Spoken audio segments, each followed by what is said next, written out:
অনেকেই তো জানতে চান যে গর্ভধারণের জন্য চেষ্টা করার সবচেয়ে ভালো সময় ঠিক কোনটা। আচ্ছা, চলুন আজ এই গুরুত্বপূর্ণ বিষয়টা নিয়ে স্লাইডের মাধ্যমে ধাপে ধাপে কথা বলা যাক। গর্ভধারণের জন্য চেষ্টা করার সেরা সময় কখন? এই প্রশ্নটা কিন্তু কমবেশি সবার মনেই আসে, তাই না? আর এর উত্তরটা জানা থাকলে পুরো পরিকল্পনাটাই কিন্তু অনেক সহজ হয়ে যায়। প্রথমে গর্ভধারণের এই সময় মেলানোর ব্যাপারটা অনেকের কাছেই একটা ধাঁধার মতো মনে হতে পারে, কিন্তু চিন্তার কিছু নেই। এই অনিশ্চয়তাকে খুব সহজেই একটা পরিষ্কার পরিকল্পনাতে বদলে ফেলা সম্ভব।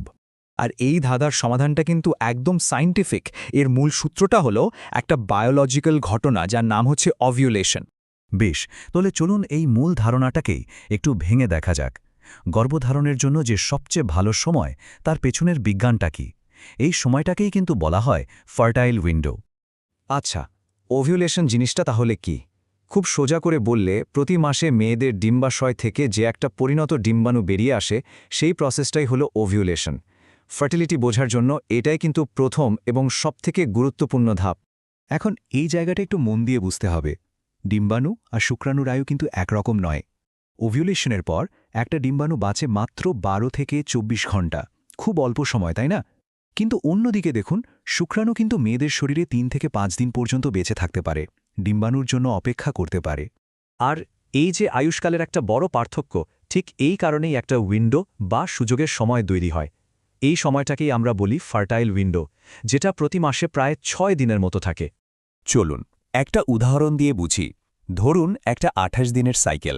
প্রথম দিন পিরিয়ড শুরু হলো, মোটামুটি 10 দিনের মাথা থেকে ফার্টাইল উইন্ডোটা খুলে যায়, আর 12 থেকে 14 নম্বর দিনগুলো হলো পিক টাইম, মানে এই সময়ই ওভিউলেশন হয়। এরপর 16 নম্বর দিনে এসে উইন্ডোটা আবার বন্ধ হয়ে যায়।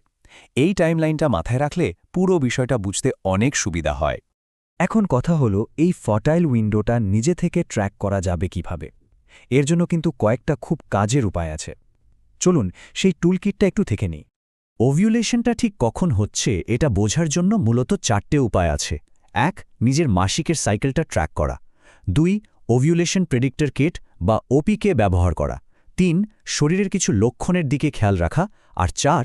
আজকাল তো অনেক ফার্টিলিটি অ্যাপও পাওয়া যায়। অনেকে আবার সেরা রেজাল্টের জন্য এগুলোর কয়েকটা একসাথে ব্যবহার করেন। শরীরও কিন্তু নানাভাবে সিগন্যাল দেয়।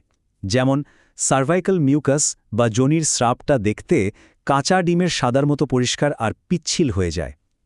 ওভিউলেশনের ঠিক পরে শরীরের তাপমাত্রা বা বেসাল বডি টেম্পারেচারও একটু বেড়ে যায়।